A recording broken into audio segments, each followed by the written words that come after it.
Anyway, you get the picture.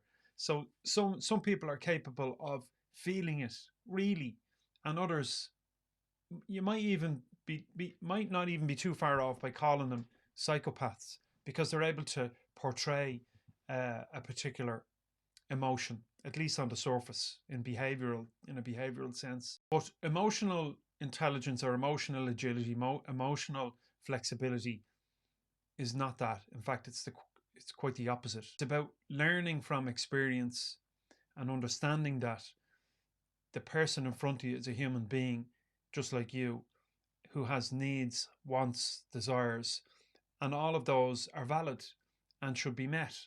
And they're not there in order to serve you. They're not a foot soldier. They're not a cog in the machine. They're not merely a means to get what you want. They're not a resource. As human resources departments everywhere will insist that they are, pretend that they're not, pretend that they care for their workers when really they don't. They're just there to execute the needs and demands and wants of the organization. This is true. I know, because I've been there in larger corporates, and I've run businesses, and I've owned businesses. I've had employees, and I know what it's like to be on that side of the fence. It almost demands that you become cold to the needs of your people. They're merely there to execute your commands. This is the common idea in leadership. Emotional agility, emotional flexibility is the complete opposite.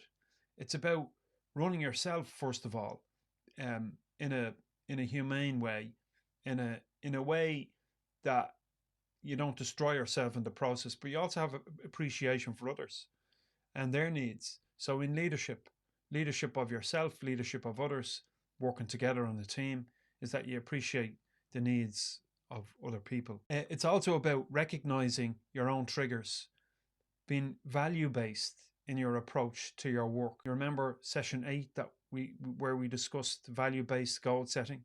So we're not pursuing goals merely for the end result.